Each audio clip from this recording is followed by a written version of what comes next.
A very big part of social mobility is ensuring that we take care of those that have already contributed to our economy and our society in the years where they were putting in the effort. So we absolutely need to take care of our elderly that lives among us. It is really a crime that we see the elderly continue to feel that they have to work in order to have make ends meet. Dr. Chi mentioned as well about education, and as an educator myself, that warms the cockles of my heart.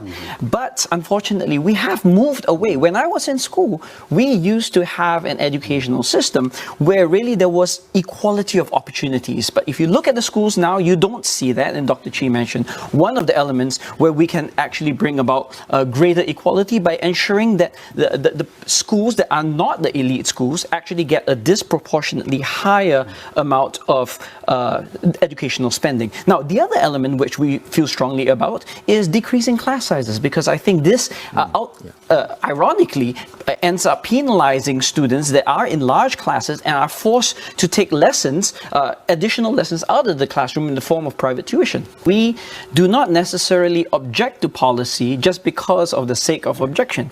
Ultimately, what we want is the right policy. I think the fact that we're having a debate and agitating toward an answer is a step positive in that direction. Within the manifesto, we have actually done the math behind it, and everything within our budget is budget neutral. Now, what is true though is that it does entail a set of trade-offs. Where we fundamentally differ is where we think those trade-offs actually should occur. Now, the PAP would tend to side on the side of capital. We think, in fact, that for every dollar of national income, Singaporean workers already receive an insufficient amount. 42 cents. Compare that to 55 cents in Japan, and much higher in other high-income countries. And we think that a rebalance of that kind of share of labor income is ultimately necessary. This is exactly why debates about ideas for how Singapore should progress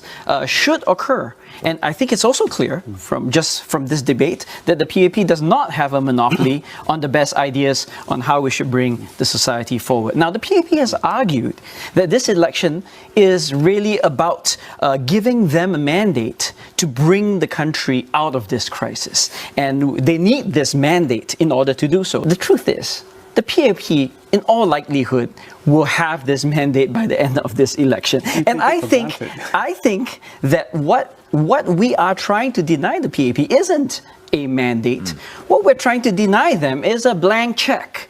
And that is what I think this election truly is about, so that we can actually have this kind of debates, not just in a constrained form over a table, but actually in the forum which was designed for this, which is Parliament. So if you believe, and I call on voters, if you believe in having all voices heard, if you believe that we succeed only when we have sound and rational debate about what matters, if you believe in the essence of a democratic modern society for the 21st century, then we ask that you make your vote count.